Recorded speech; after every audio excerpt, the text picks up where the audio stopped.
Malik Rowan walked into the liquidation yard with exactly $222 folded in his jacket pocket.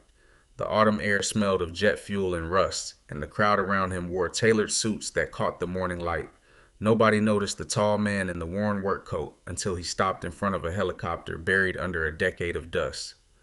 A handwritten sign leaned against its landing skid, blunt and dismissive, non operational scrap value only. Within 20 minutes of that sign being ignored by everyone else, a black limousine would roll onto the tarmac and change everything. If you've ever been judged by what you were wearing instead of what you knew, stay with this one and subscribe because the man they laughed at that morning saw something a whole yard of experts walk right past. The bidders that morning belonged to a different world than the one Malik came from. They arrived in luxury sit-ins, exchanged business cards before they exchanged names, and treated the liquidation of Ashcroft Aviation's surplus inventory like a private social event. Malik had driven his aging pickup truck 2 hours to get there, and when he stepped out in scuffed boots and a canvas jacket, three separate people mistook him for the maintenance crew. He said nothing to correct them. He simply walked past the folding tables of catalog binders and headed straight for the far corner of the yard where something old and forgotten sat under a gray tarp that had slipped halfway off in the wind. Victoria Ashcroft stood near the auction platform in a charcoal suit that cost more than most people's monthly salary, reviewing a printed manifest with her lawyer Diana Price at her side. She was 45, sharp-featured, and accustomed to being the most important person in any room she entered. The liquidation was routine to her, a tidy way to clear out assets the company no longer wanted to maintain. Hundreds of items were listed that day, from spare turbine parts to office furniture, but one particular helicopter had been sitting untouched in that corner for longer than anyone in her office could remember. It was an old Bell model airframe, its paint faded to a dull gray-green, its rotor blades drooping under years of neglect. The sign taped to its fuselage made its status clear to anyone who bothered to read it. Nobody had bothered. Buyers walked past it the way people walk past a broken vending machine, barely registering it existed. Malik did not walk past it.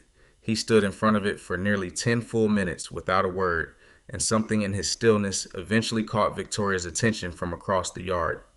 He ran his fingers along the rivets near the tail boom, first checking their spacing with the kind of precision that comes from years of training rather than curiosity. Then he crouched and studied the small stamped numbers near the base of the fuselage, the serial identifiers that meant nothing to a casual observer but told an entire story to a trained eye. He traced the seam where the cabin met the frame, noting how it had been reinforced in a way that didn't match the standard production model.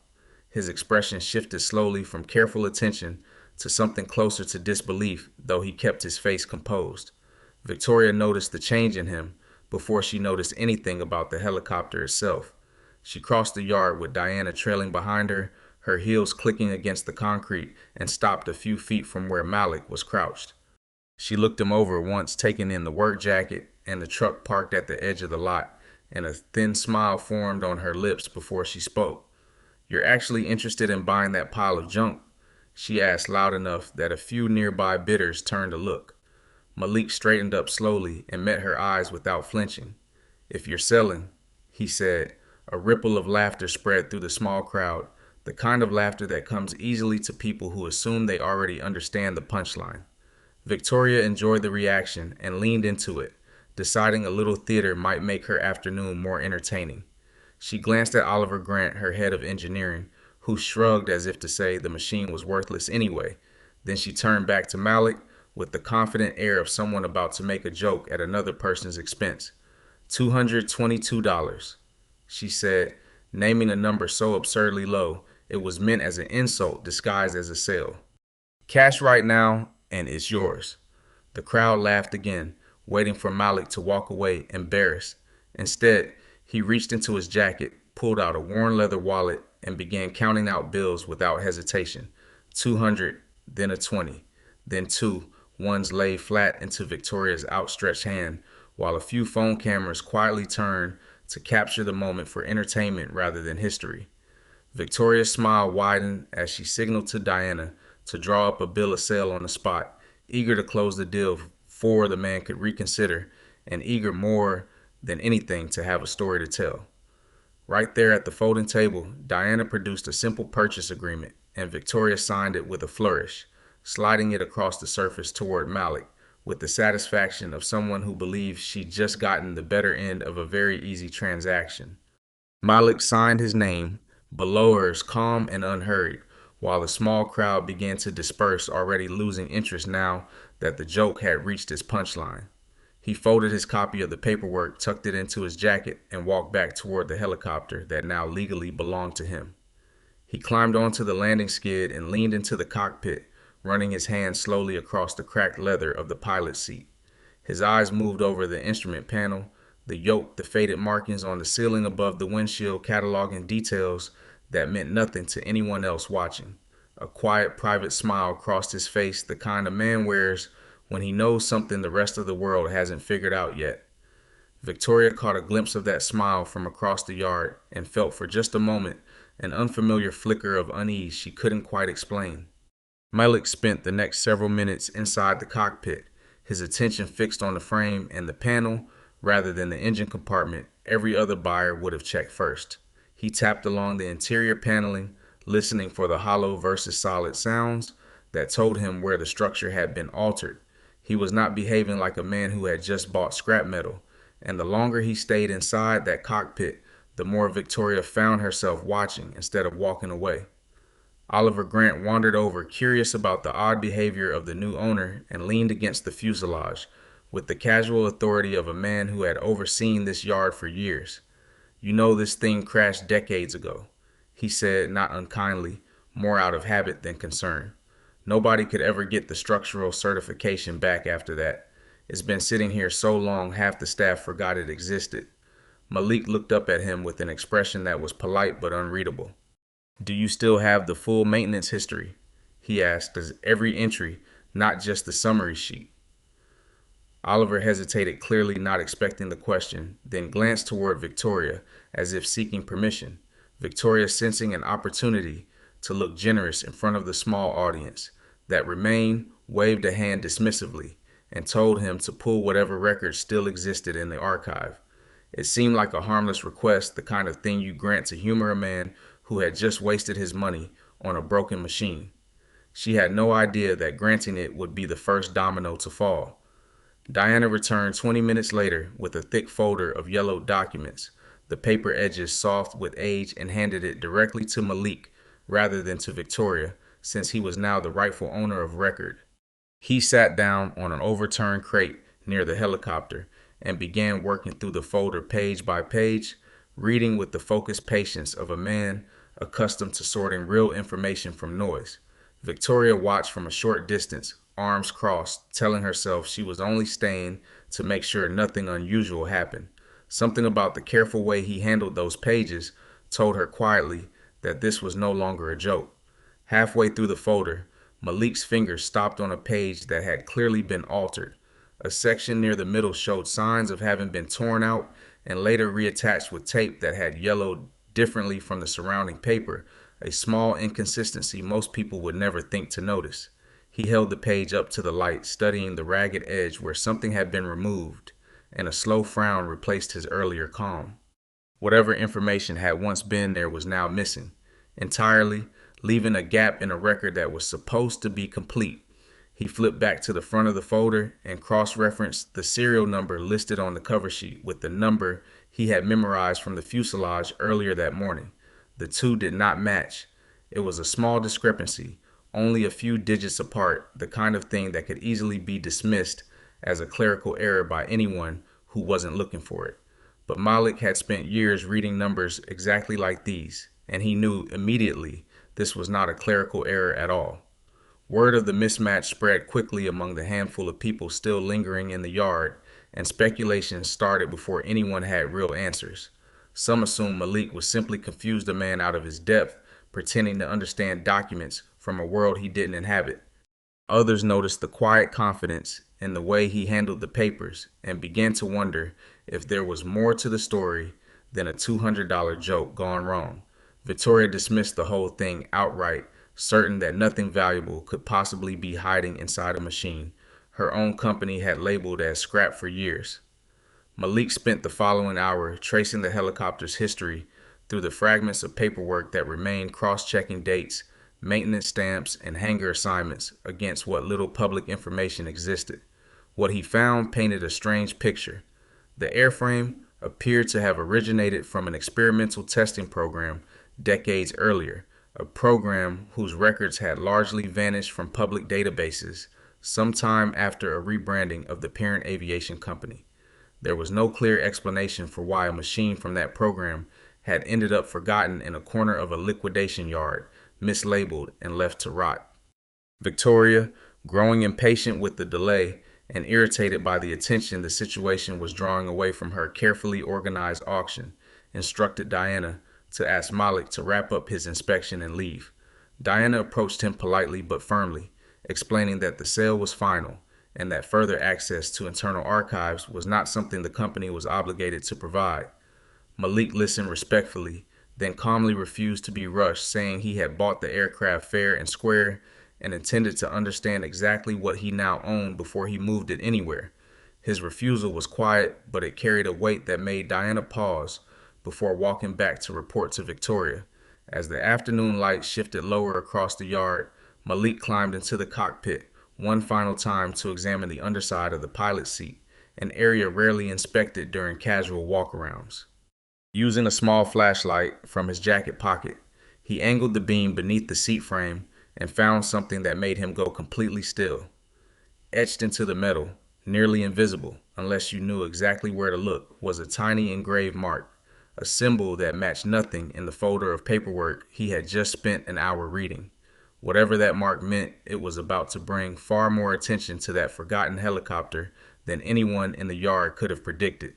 The sound of tires on gravel interrupted the quiet tension building around the aircraft, and every head in the yard turned toward the entrance gate at once. A long black limousine rolled slowly across the lot, its windows tinted dark enough to hide whoever sat inside, moving with the unhurried confidence of someone who never needed to rush anywhere. Victoria's posture straightened instantly, and a flicker of nervous energy crossed her face as she recognized the vehicle before it had even come to a full stop. Somewhere behind her, Oliver muttered a name under his breath, and it spread through the remaining crowd like a spark catching dry grass. The limousine door opened, and Graham Whitmore stepped out onto the tarmac with the unhurried gravity of a man who owned more than most people could imagine.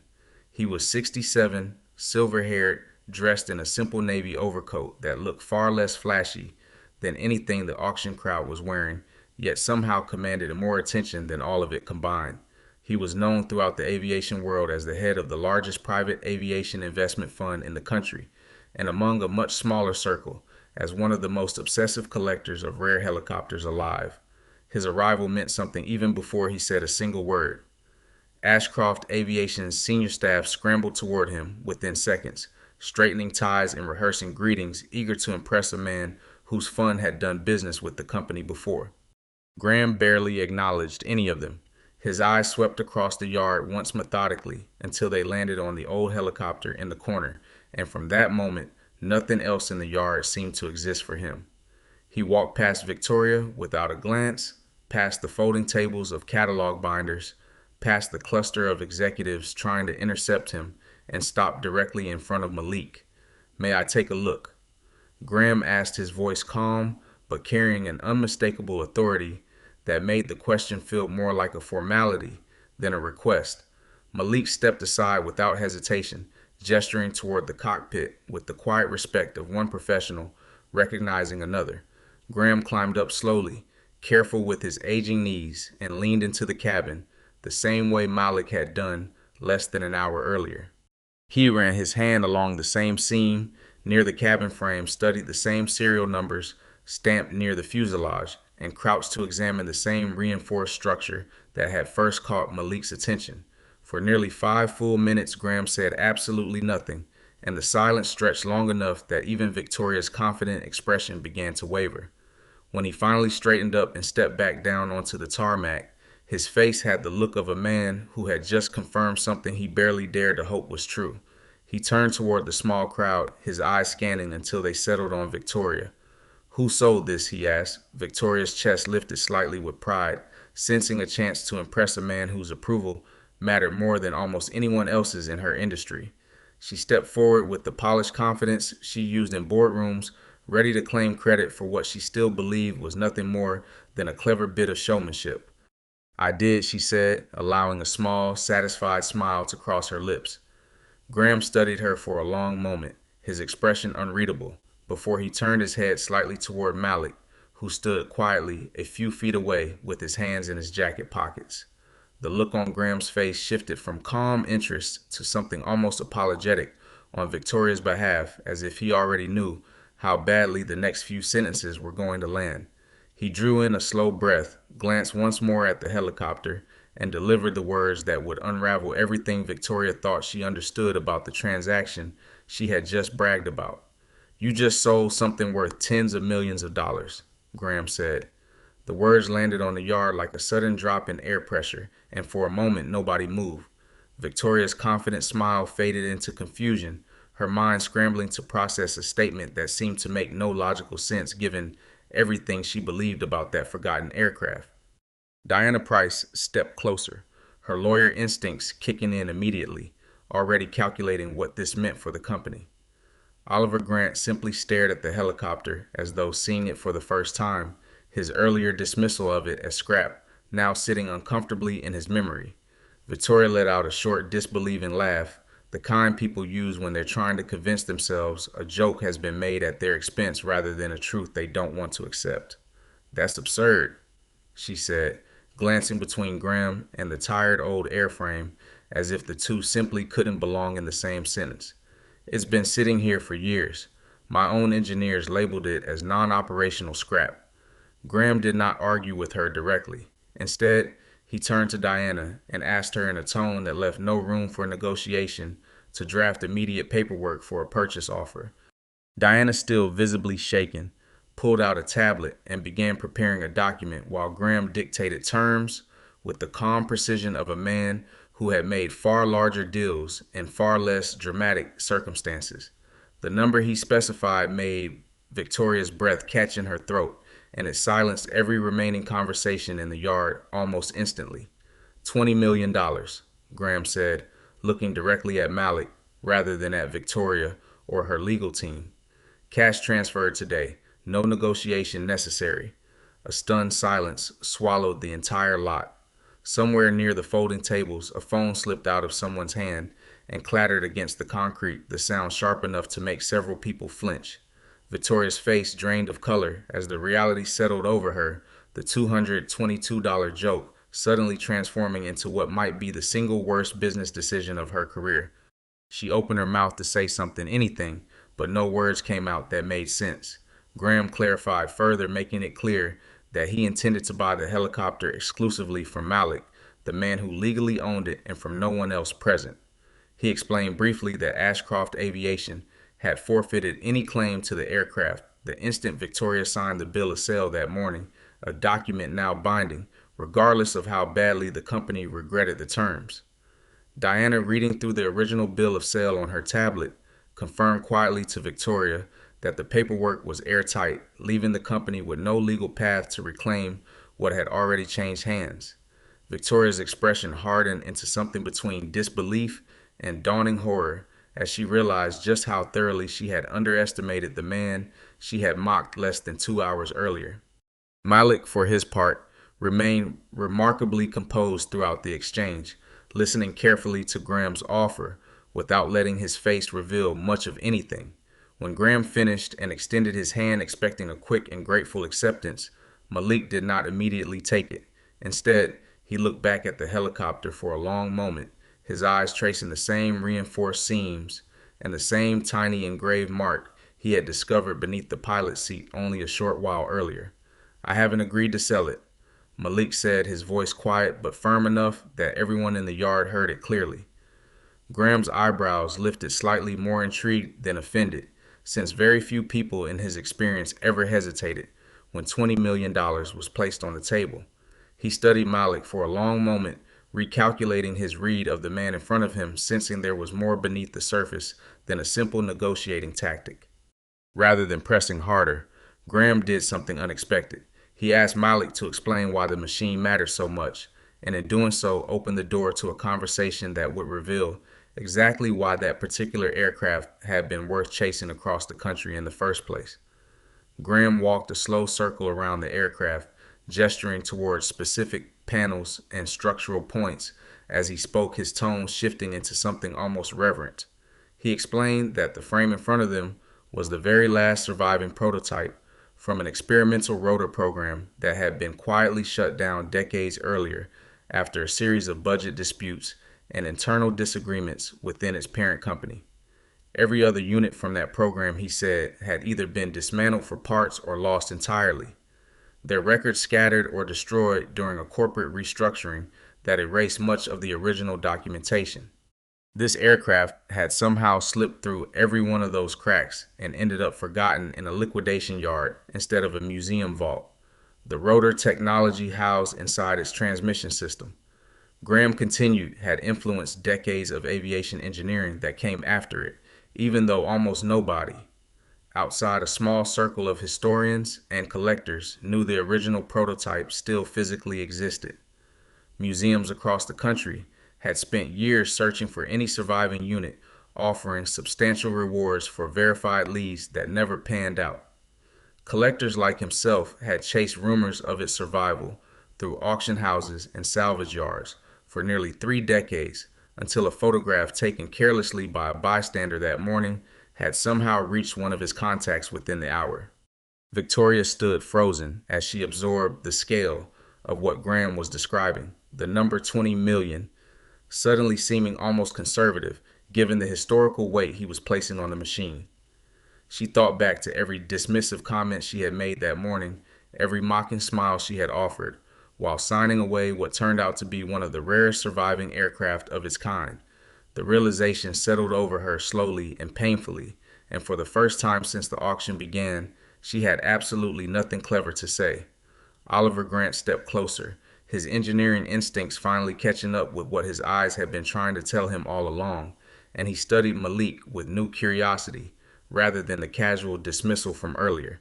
He recalled how Malik had ignored the engine entirely during his inspection, focusing instead on structural details only someone with specialized training would think to examine first. It became increasingly clear to Oliver that Malik hadn't stumbled into this discovery by luck. He had recognized something the moment he laid eyes on that dusty airframe, long before anyone else in the yard had bothered to look twice. Sensing the shift in attention toward him, Malik finally offered a piece of information that reframed everything about that morning. He revealed calmly and without any hint of boasting that he had once worked as an aerospace engineer, specializing in maintenance systems for experimental rotor aircraft, very similar to the one now sitting between them. It was no accident that he had recognized the reinforced seams or understood the significance of the mismatched serial number. He had spent years of his professional life studying exactly this kind of technology before circumstances outside his control pulled him away from the industry entirely. The revelation rippled through the small crowd that remained, transforming the story from a simple stroke of luck into something far more deliberate. Victoria's earlier assumption that Malik was just a lucky stranger who had wandered into an unbelievable payday crumbled completely.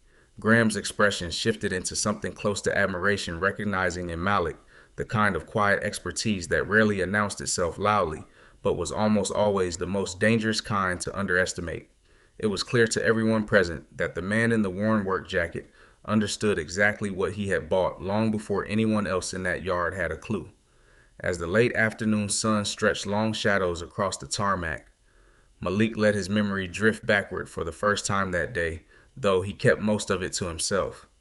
Years earlier, before the quiet life he now led, he had been considered one of the most promising engineers at a major aerospace maintenance firm.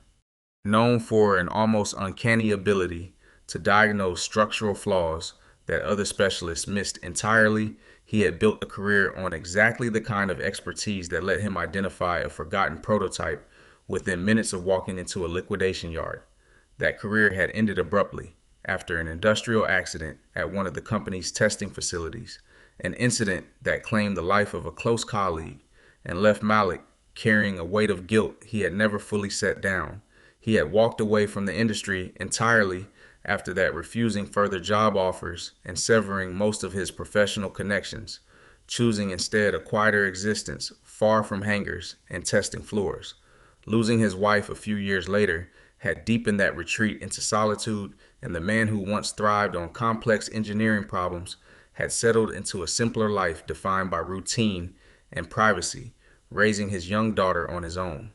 Nobody in that liquidation yard, including Victoria, had any idea that the man they mocked for wearing a work jacket had once stood at the forefront of the very field they were all now scrambling to understand. His knowledge hadn't disappeared with his career. It had simply been waiting quietly for a moment like this one to resurface. Victoria found herself staring at Malik with an expression far removed from the mockery she had worn just hours earlier, something closer to genuine embarrassment. She thought about the ease with which she had humiliated him in front of a crowd of strangers, certain at the time that his appearance told her everything she needed to know about his worth. Standing there now, watching Graham speak to him with obvious respect, she understood how badly that assumption had failed her. The gap between what she had assumed and what turned out to be true felt suddenly enormous, and it left her quieter than anyone in that yard had ever seen her. Malik noticed the shift in her expression, the way her earlier confidence had drained into something more uncertain, and he took no particular satisfaction in it. When she finally opened her mouth to offer some kind of apology, he cut her off gently, not out of anger, but out of a simple desire to say something true rather than accept an empty gesture. "You saw clothes," he said quietly, glancing once more at the helicopter before looking back at her. "I saw value." The simplicity of the statement landed harder than any accusation could have, and Victoria had no response ready for it. It wasn't cruel, and it wasn't meant to humiliate her the way she had humiliated him earlier that morning.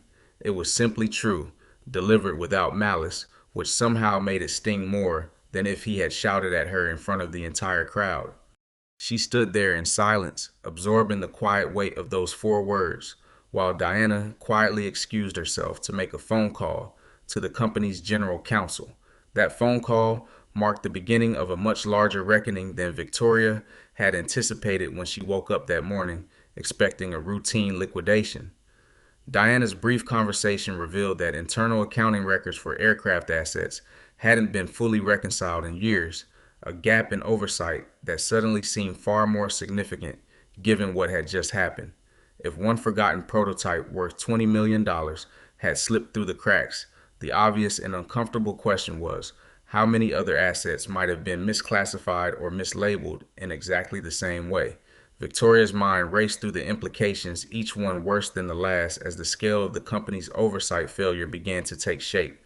Within the hour, an internal investigation had been quietly initiated, starting with a review of exactly how a prototype from a decades-old experimental program had ended up mislabeled as scrap in the first place.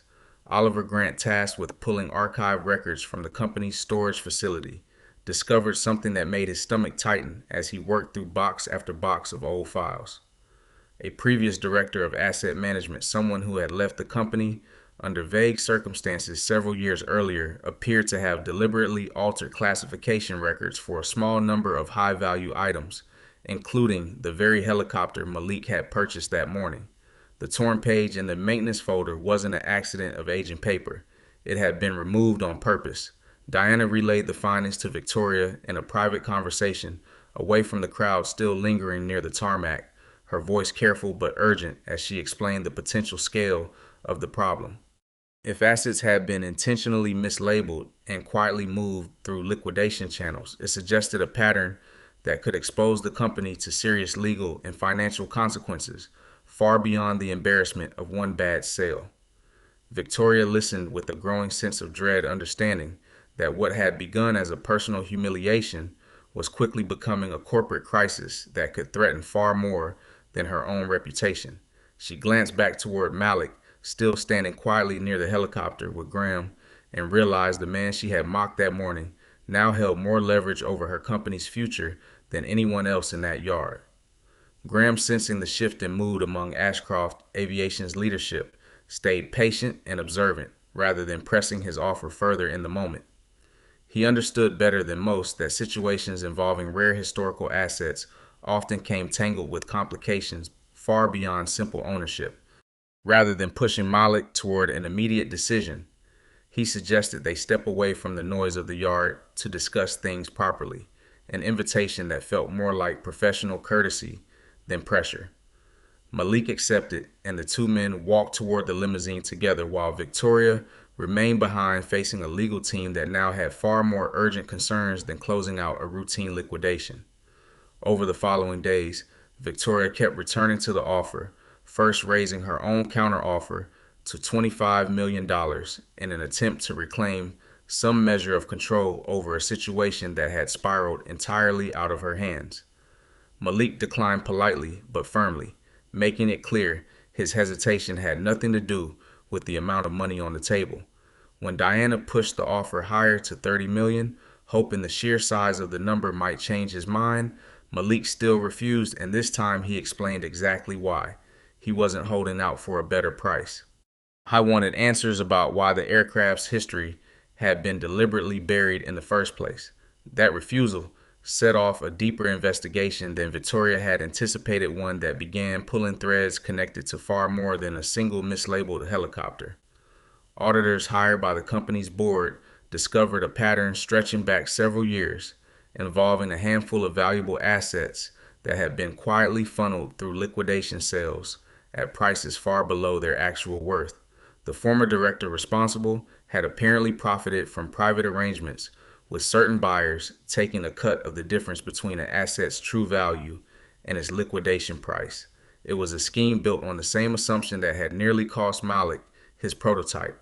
That morning, the belief that nobody outside a small circle would ever bother to look closely enough to notice. As the investigation deepened, it became clear the company's legal exposure extended well beyond a single embarrassing sale. Shareholders began asking pointed questions about oversight failures, and regulatory bodies signaled interest in reviewing the company's asset management practices more broadly. Victoria, who had spent her career building a reputation for sharp, unflinching leadership, now found herself managing a crisis she hadn't seen coming and couldn't have predicted just days earlier. The irony of it sat heavily on her that a $222 transaction, meant as a small cruelty, had unraveled years of hidden corporate misconduct, rather than retreating into denial or trying to bury the growing scandal. Malik made a decision that surprised almost everyone who had watched events unfold in that yard. He voluntarily handed over every piece of documentation he had gathered during his own investigation, including the torn maintenance page and the mismatched serial numbers he had first noticed hours earlier. He did it without demanding anything in return, without threatening legal action, and without any interest in using the information as leverage against a company that had humiliated him publicly just days before. His only stated reason, delivered quietly to Diana during one of their meetings, was that the truth mattered more to him than any grudge he might have carried.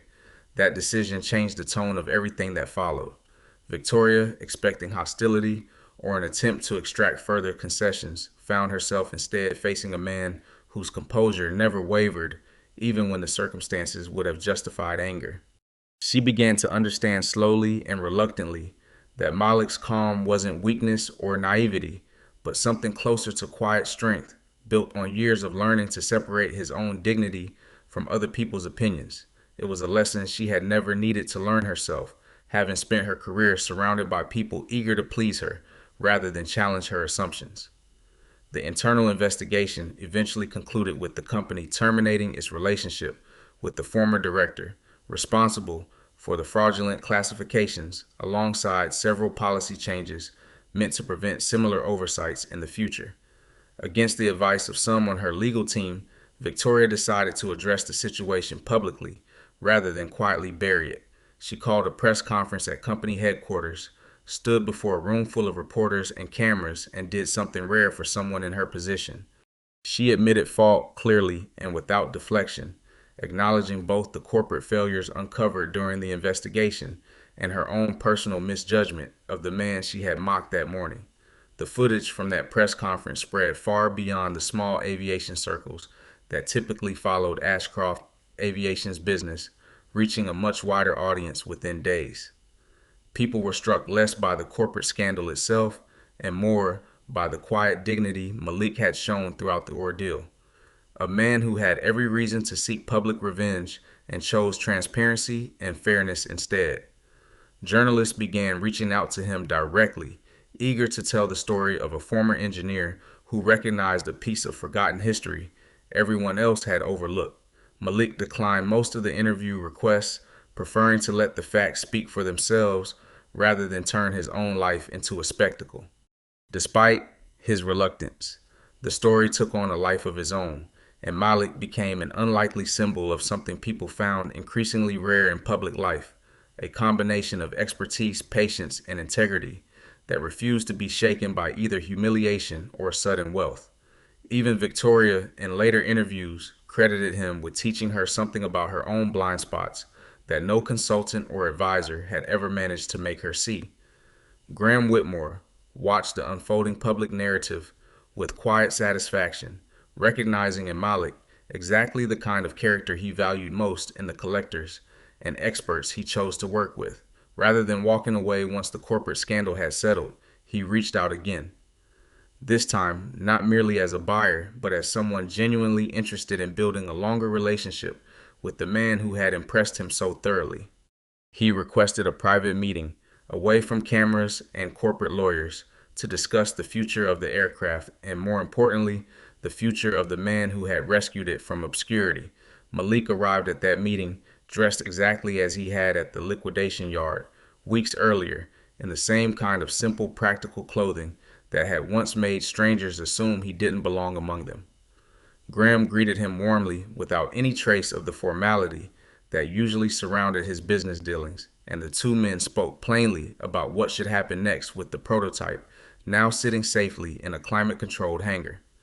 Malik finally agreed to sell the aircraft for the original $20 million Graham had offered that first day, but he added one condition that surprised even Graham, a man rarely surprised by negotiating terms. I wanted to personally oversee its restoration, ensuring the historical integrity of the machine remained intact rather than being altered for display alone. Graham agreed without hesitation, recognizing that no one else alive understood the aircraft's engineering as thoroughly as the man who had first spotted its value beneath decades of dust. The agreement was formalized quickly, and within weeks, Malik found himself back inside a hangar for the first time in years, surrounded by tools and blueprints instead of the quiet solitude he had grown used to. It was in many ways a return to the life he had walked away from after the accident that changed everything, though this time he approached the work without the weight of guilt that had once driven him out of the industry. Victoria, meanwhile, found herself reflecting on the whole experience in ways that reached well beyond the financial and legal consequences her company had faced. She reached out to Malik one final time, not to renegotiate a deal or manage a public relations crisis, but simply to ask whether he would consider joining Ashcroft Aviation in some capacity, given his obvious expertise and the respect he had earned throughout the ordeal. Malik listened carefully, weighing the offer against the quiet life he had built for himself and his daughter since stepping away from the industry. He agreed, but only under a specific condition that reflected everything he had learned and lived through during those strange, eventful weeks.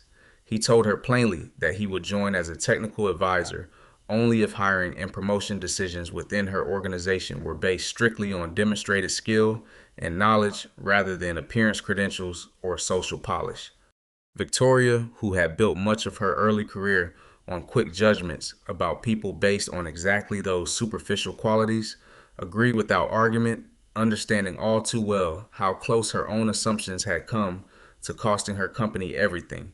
The changes rolled out slowly across the organization, reshaping hiring practices and internal evaluations in ways employees noticed almost immediately. People who had once been overlooked because they didn't fit a certain polished image suddenly found themselves given fair consideration for the first time in their careers. Months later, the restoration of the prototype was finally complete, its rotor blades gleaming under the lights of Graham's private hangar. Every seam and rivet returned to its original historical specifications through countless hours of painstaking work. Malik stood beside the finished aircraft in quiet reflection, watching the blades turn slowly during a final test run. The same machine strangers had once dismissed as worthless scrap, now restored to something close to its original glory. The moment carried a weight beyond the money, involved a quiet vindication of everything he had believed about value and worth from the very first moment he laid eyes on that dusty airframe. Graham approached him as the rotor blades slowed to a stop, extending a hand not merely to close a business transaction, but to acknowledge something deeper about the man standing beside him. "I bought the helicopter," Graham said, his voice carrying genuine warmth rather than simple satisfaction. "But your reputation turned out to be the truly priceless part of all this." Malik shook his hand, saying little in response, though the quiet smile on his face said more than words ever could. The story that had begun with a mocking laugh in a liquidation yard had ended somewhere. Neither Victoria, nor Graham, nor even Malik himself could have fully predicted that first morning. It became in the end a reminder carried far beyond that hangar and that company, a simple truth that value rarely announces itself through appearances alone. The people who bother to look closer past dusty exteriors and worn jackets and easy assumptions are often the ones who discover what everyone else walked right past without ever noticing. If this story reminded you that worth doesn't always wear a suit, don't scroll away in silence. Subscribe, leave a comment about a time someone underestimated you and got it wrong, and share it with the one person you know who always looks closer than everyone else. Stay with us for the next story, because there's always more value hiding in plain sight than the world bothers to see.